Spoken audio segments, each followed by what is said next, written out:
Hey, Performance Aspect crew. So, I am starting peptides, specifically CJC and Ipamorelin. So, what is a peptide? A peptide is a chain of amino acids. So, creatine is a combination of 3 amino acids. Did you know that? And these 3 amino acids technically make creatine a peptide. It's a micropeptide. But we're not talking about creatine today, no. We're talking about CJC and Ipamorelin. So, aside from that, what is a peptide and what do they do? Well, they stimulate certain processes in the body, such as enzymatic processes or hormonal processes. And let's just cover a few peptides that you may have seen before. One getting popular right now is BPC 157. This is labeled a Wolverine peptide. People take it to heal joints and issues such as that.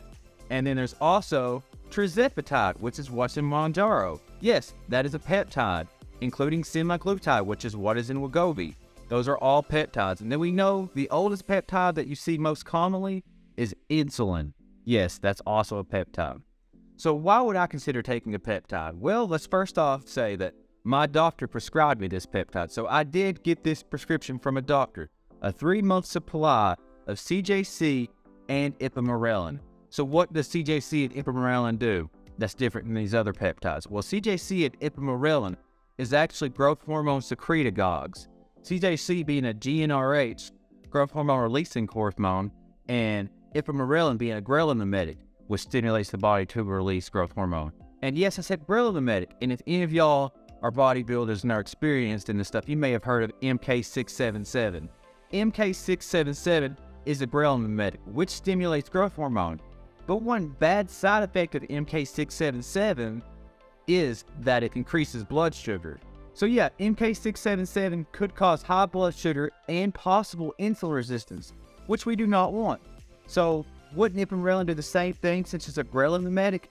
No and yes. Ipamorelin doesn't have the same exact effects as increasing blood sugar so much and causing insulin resistance, and it has a much shorter half-life than MK677. MK677 have like a 24-hour or 36-hour half-life, while Ipamorelin is more like 2 to 4 hours. We don't want constant HGH flowing through our bodies. That's bad. We just want a mild boost, kind of like how our body naturally does. A natural rhythm. Our body sends out growth hormone in a pulsatile fashion. So we get little large boosts throughout the day, and especially large boosts at night, and then the day is a little less. With something like MK677, you're getting that constant stimulation, which we really don't want to get. So, again, why am I taking this? Well, I am taking this for some of these benefits here, and they may help you with my benign fasciculation syndrome. As I discussed in the previous video, I have benign fasciculation syndrome, which is a neurological disease that I'm not going to get into. Anyways, so CJC and Ipamorelin are both growth hormone secretagogues, which means they increase growth hormone in the body. What are some of the benefits of having increased growth hormone? We have benefits such as better sleep, better skin, and other benefits such as tissue recovery, muscle growth, lipolysis, which is fat burning. While I would say the muscle growth and lipolysis is very mild. Don't expect anything like a steroid.